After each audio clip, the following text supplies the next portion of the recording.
Have you ever wondered what games you should keep or you should lose?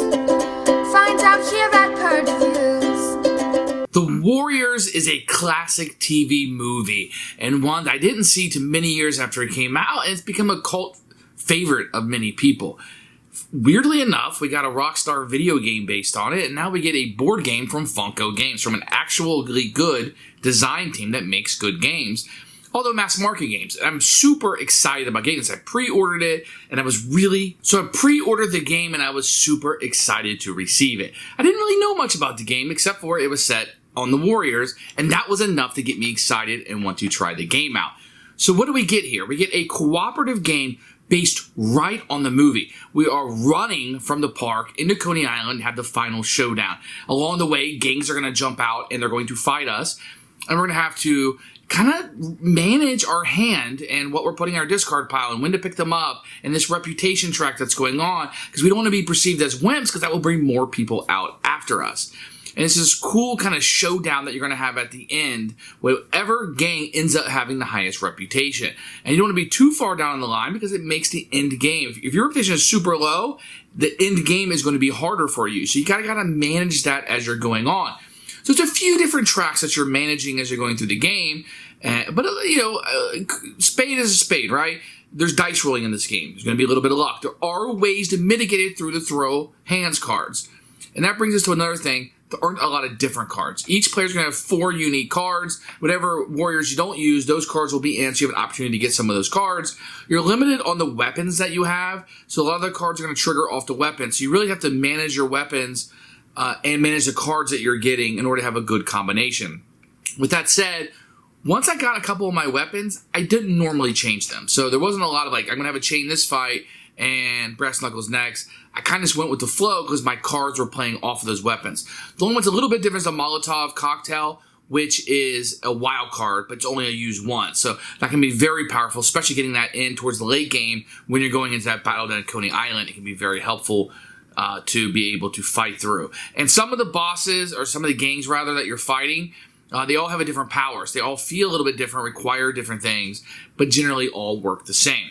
It's a mass market game. Don't expect too much going into it. It's a cooperative game. There's dice rolling. You'll be fighting. And the more people you have in, everybody may not be in the same fight. And that's going to be a little bit of a downtime. So if you're not in a fight, it's not as interesting. Fights are quick, and there's some strategic things you can add into it because the cards are played face up because it's cooperative. But if you're not in a fight because you're back a neighborhood or maybe up a neighborhood, that downtime can be what it is.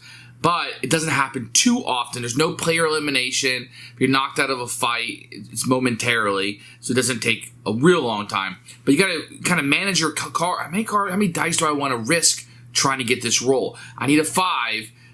I could do that on 1 die.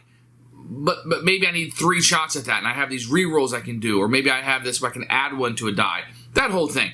Nothing entirely new, but the way that's put together with the theme really comes together. If you're a fan of Warriors, this is a no-brainer for you. I think you're really going to enjoy it. Those that don't like the Warriors, this is something a little bit different. You're running through, you're fighting these different gangs. It's not orcs and goblins and goobly-gook that you normally see. It's a little bit different. I think it centers in on that. Now, it is a little redundant. You're doing the same thing over and over and over again. But that's not unique to this game. That is, part of the course with a lot of cooperative games. You do something, and then the board does something. And it gets away from that trope, but it's one of those things where you can move down the path as far as you want and get what goodie you want, but you can never go backwards. We've seen that a few times, and I do like that quite a bit. So you're meshing up a few mechanisms that I don't think mass market people are going to necessarily have noticed before, but those in the gaming world and in this industry that play a lot of games will say, hey, I've seen that before. It'll be instantly recognizable. But it's almost like it's wearing different clothes, like it's doing something different here, which is very interesting too. So, I've had a lot of fun with this game. I do like the Warriors. That plays into it. I think it makes me like it a little bit more. Might take it from a 7 to an 8 if you like the Warriors. It's a very solid cooperative game. If you want something different, like these gang battles and dice chucking and mitigating those dice. So, it's not just a random fest. Let me put that out there. Very well designed game.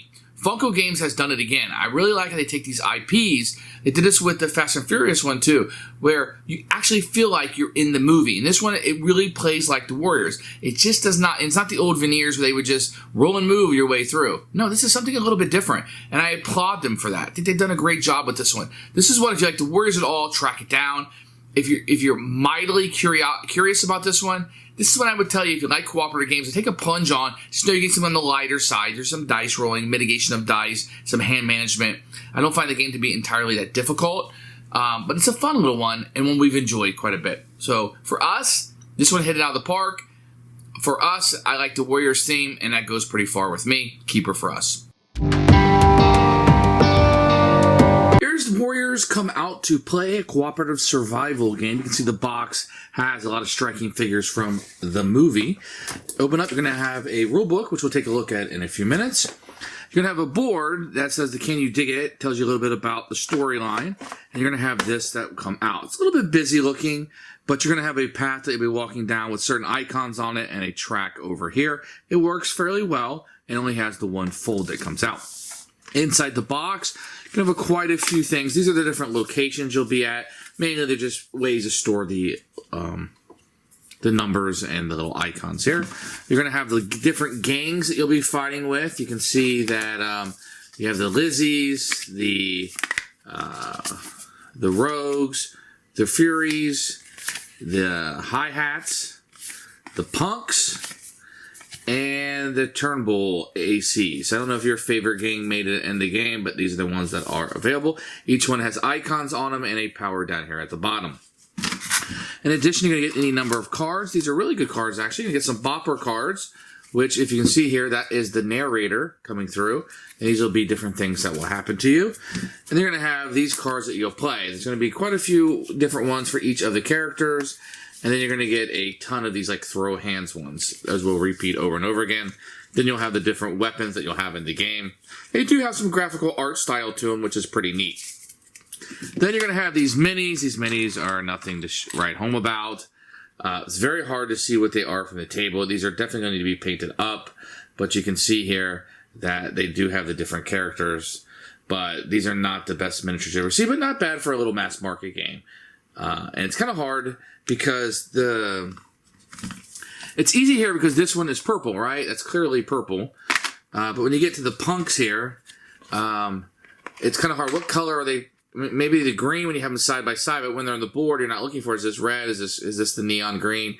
It's a little hard to tell what they are. You're going to get some 6-sided dice. These are translucent, which are very cool, but they're pretty normal. And you're going to have a number of these icons and standees for the Warriors.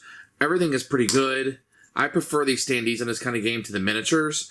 I just think they're colorful. They look like the characters very well. I think they do a good job of that. So that's the components. I think they're fairly good. Funko usually comes through pretty good with the components, and they've done so here.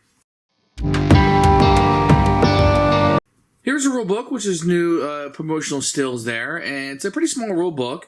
You can have a picture of all of the components over here, which are very well appreciated. I like having this a lot. And then setup, which is very easy to go through. There's a learn how to play down here. And then you have kind of go over. Now, it's a little confusing when you first start. There's a fight phase and a city phase. You're going to start out with a fight phase, and it goes over the rules for that with plenty of pictures you can see here of everything. It takes you through each of the potential cards and winning or losing a fight. Then you're going to jump in here. You're going to see the city phase of what you'll be doing on that with all the icons here and utilize and what happens with the bopper cards when they come out. So I think it's very easy to utilize and to use. If you're challenged to a fight, you jump in and you go through this checklist and then the end of the game over here and how to score it and how to win. And there's a little bit of a FAQ on the back. The rules are actually quite good. You're probably going to need about 15, 20 minutes to get through this. The more board games that you've played, I think the easier it is to get through this. Otherwise, I think that as a new player or somebody who hasn't played a lot of games, you probably need closer to 20 minutes than the 15. There's two phases to the game. There's the fight phase, which we'll have up here where you're fighting the people. And then you have the city phase as you're moving down here. The first thing you do on a fight phase is you look at the power of the person. On each turn of this fight, you cannot roll more than 2 dice. So you know the rogues are maximum usually you can have is 5 dice. When you're fighting the rogues, the maximum you're going to have is 2. And each of the gangs are going to have different powers. What you're going to try to do is when you beat these guys, you got to be able to beat this and this, and then one of these on the location for each player in the game. We're playing a 2-player game, so we have to defeat 2 of these. If they have a higher reputation than you, right now my reputation for the Warriors is 4, and let's see, the Rogues are here, so their reputation is lower than us, so we only have to do 1 of these per player. If the reputation had been higher than us, then we would also have to do the one that says reputation. So we have to do 3, but 1 of them would have to be the one that says reputation. In this case, that does not apply.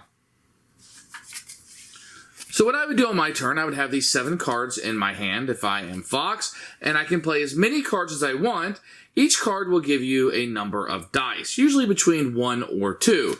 The cards will also have powers on them, so I can use them for the dice at the top or the power. So when this is returned from the discard pile to your hand, look at the top card of the Bopper deck. You may place it on the bottom.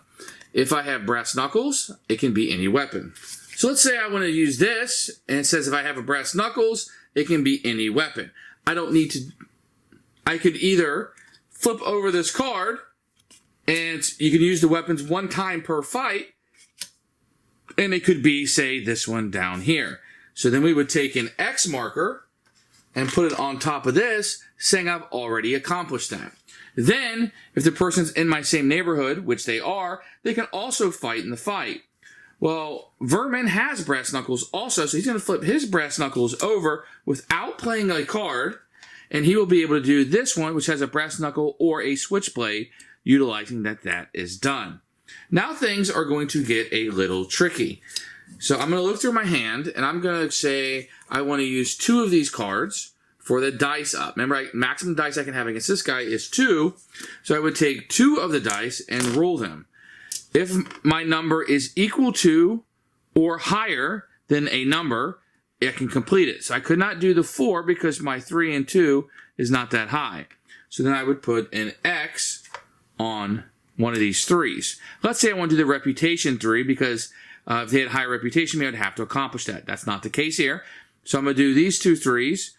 That means both of these are done, 1 per player. I would only have to do 1 more. But let's say I would have rolled something and failed, like say 2 2s. At that point, I'm knocked out of the fight. I can no longer fight in this particular fight. Then I would go to my hand. I would have to choose one of my cards, and I would have to remove it from the game, and it no longer would come back in, and so my hand side would be even less. Now, if we're able to defeat this guy and able to beat him, then we would take all these off. The location would come out. Normally, it would go on the bottom of this, but because this is the starter one, it will come out of the game. Then the gang will go on the bottom, and a new one will be flipped up, so you know who you will fight next. The location is not known, but who I'm going to fight next would be. If he's on the reputation track, let's say I beat this guy, and I won the fight, he would go all the way to the bottom. If I lost the fight, the gang would stay on top, and my guy would move 1 down on the reputation track. If you get all the way down to 7 and need to move off of the track, you will lose the game. So losing reputation is very important in this game. So that's how fights will occur. The second part of the game is the city phase, and that's where you can move down this. And this is a track that you can move down. You can move down as far as you want. Let's zoom in on it a bit. You can move down as far on this track as you want, but once you skip something, you cannot go back and do it. So these right here, this symbol, like an eagle almost, will give you a face-up warrior card. So during the game, so when I get to the warrior icon, what's going to happen is I can take one of these face-up cards and put them in my hand. So let's say I want to take this one, then I would replace the card. Same thing would happen if I went to the weapon spot. I could put one of these weapons and put them face up in front of me, and now I have 2 weapons. You can only have 2. If you ever get a third one, you have to reduce 1 down. At the end of the fight, you flip your weapons back over, and they will be available to you in the next encounter. If you land on this spot right here, which shows cards with an arrow going up, you can take one of your discarded cards that you use in a fight and put it back in your hand. And that's how you can pick up cards from there. The only other spot on the board is going to be this subway spot. And that's just a free spot. If you stop there, nothing happens. If you land on now you can't go past this fight spots without having the fight. If the fight's already happened, you would take this off. It's an X spot you cannot stop on, and you would just pass through. But as a fight token, you must stop on it and have a fight, and the fights would occur just like the fights I showed you before. Now, the only little caveat to this is when you step on one of these red line spots, you're going to draw a bopper card, which will be from this stack. If it's one of these with like really big reds on them, you're going to draw 2 cards instead. And what these cards are going to do is a lot of them are going to say, coast is clear. And that means nothing happens. But you're also going to have these cards. It could be the arrested cards or come out to play. Or the nothing happens the first time that you draw one of these. And nothing's going to happen the second time. But on the third time, you have 2 of these and you draw a third one, you're going to have to activate a set. If this is your third threat, each warrior discards a card, then you're challenged to a fight. If this is your third threat, roll a die for each of your weapons. If you roll 1 or 2, remove from the game. Then you're challenged to a fight. If this is your third threat, remove a random card in your hand from the game. You're challenged to a fight. So a lot of these will just kind of press the fight. So the more spaces you stop on, which is fine, it will give you more things, but you have the opportunity to draw these cards, which could be an additional fight that you have to do, which could negate what you've already done. The last thing you can do is, on your turn, you can rest, which means picks up all of your discard piles. You don't move on the city phase, but then you have to randomly remove 1 card from the game, from your hand. But you're able to pick up all your discard piles, which could be very useful. The Warriors will lose if the reputation gets down to 7 and they need to lose another reputation. They will have been caught and beat up. If they get all the way to Coney Island and they're able to win the Coney Island showdown, then they will become the winners of the game. And that's a quick overview of how you play the Warriors. Remember, you can start out with a fight phase here at the Bronx.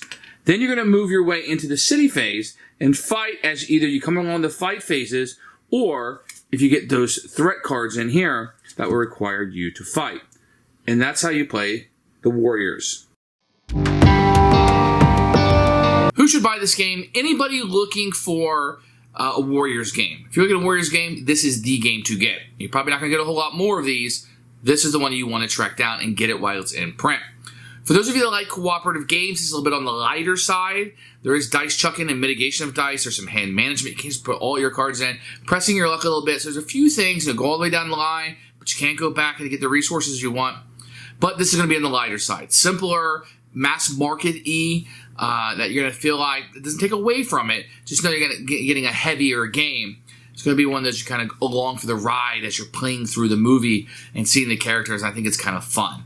For that regards, I would say this is a winner for us. We've really enjoyed it, but that's what I'd recommend it for. If you don't like cooperative games, if you don't like the Warriors, I think you can still enjoy this game. It's just random gangs that are fighting, right? So I think it will elevate you, but I don't think it would detract from your experience if you don't know what it is. If you like cooperative games, if you don't mind dice rolling and mitigation of dice, a lot of hand management in this one, and gathering of resources. So on the lighter side, but those kind of fit your wheelhouse. This is one I would tell you to check out just because it's taking game mechanisms and using them differently in a fun way. We're getting away from the trope of cooperative games of I do something and the board does something back at me. I'm in on this one. I like the Warriors quite a bit. I've been playing it 4 or 5 times in a row. I find myself just resetting it and doing it again, having a good time with it. So this is a winner for me. Keeper.